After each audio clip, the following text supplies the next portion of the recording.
All right, everyone, welcome back. We're diving deep into Apple's world today, specifically their latest earnings call.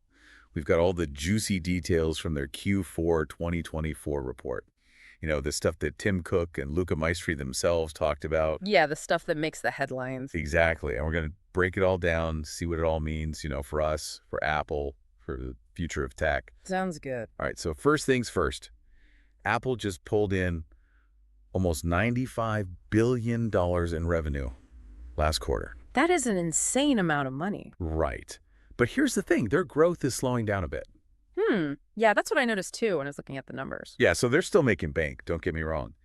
But that 6% growth, Yeah. it's a bit of a dip compared to how they've been doing before. You're right. Makes you wonder, right? Yeah, is this the new normal for these big tech giants? Well, think about it. It's not just Apple. We're seeing this trend across the board. True, true. So maybe less boom, but what about the iPhone itself?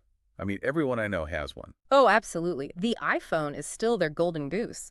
They brought in 46.2 billion just from iPhone sales. That's massive. It's a huge chunk of their revenue for sure. But it's really interesting. The growth of their services. All those things. Apple TV, plus Apple Music, even Apple Pay. Oh yeah, those services are killing They it. hit $25 billion. That's a jump of 12%. Wow. Yeah, 12%. Okay, so that's got to mean something, right? It definitely points to a shift, a big one, in their business model.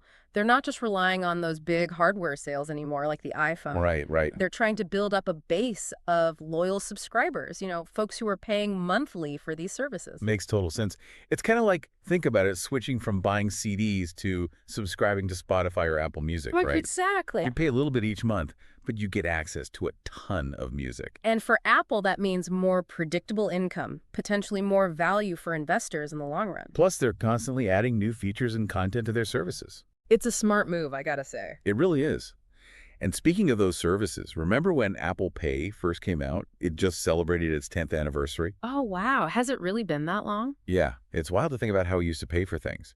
Carrying around cash, all those cards. Yeah, it's incredible how much things have changed. It really shows how Apple's strategy is evolving. Absolutely. Okay, so let's talk about the future, yeah? What about those big moves Apple seems to be making? You mean the Vision Pro? The Vision Pro, Apple Intelligence, their expansion into India. These are some big bets. Yeah, no doubt. And based on what we heard on the earnings call, Apple is super optimistic. Oh yeah, what do they say? Well, Tim Cook kept highlighting customer satisfaction. Apparently, people are digging the new iPhone 15 and those new AI features. So they're saying the feedback is good. Early signs are really positive, at least that's what they say. Okay, so the Vision Pro is pretty new, but there's a lot of hype around it. And then there's India. Opening up new stores there seems like a huge deal. It's definitely a sign of their commitment to that market. Think about it. India is a massive market for smartphones, and it's growing super fast. Yeah, so what makes it so promising for Apple? I mean, there's just so much potential there, so many people who are getting access to smartphones for the first time. Right. Apple's betting big that they can capture a big chunk of that market. That makes a lot of sense.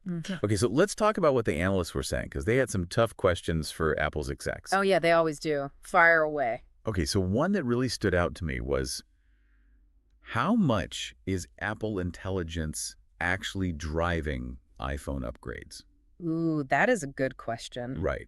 Because are people really upgrading just for those AI features? It's hard to say for sure, but, reading between the lines, it seems like Apple is using those AI features to, encourage people to upgrade. Clever. It's a smart strategy. Keep people hooked on the Apple ecosystem. Totally. Another question that caught my eye, can Apple services revenue keep growing forever?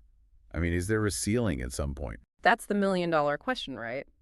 But from what I gathered, Apple seems pretty confident they can keep expanding, attract more subscribers. I mean, they're not slowing down with those new features. So there's still room to grow, they think. That's what they're saying, yeah. And finally, analysts were pretty curious about Apple's performance in international markets. Europe and, of course, India. Yeah, that came up a lot. So what'd they say? Basically, they highlighted strong performance in both regions. Europe is still a strong market for them.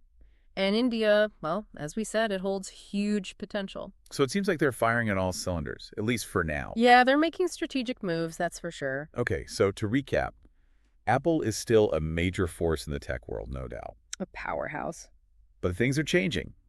Growth might be moderating. Right. Services are becoming even more crucial to their success. Definitely. And they're making some big bets on new technology, new markets. It's a dynamic time for them. It is. So here's something for you all to think about. If you were Tim Cook, where would you steer Apple next? Good question. What's the biggest opportunity, the biggest threat they should be tackling right now? Ooh, that's something to ponder. Definitely some food for thought. All right, everyone, thanks for joining us on this deep dive into Apple's world. Catch you next time. See ya!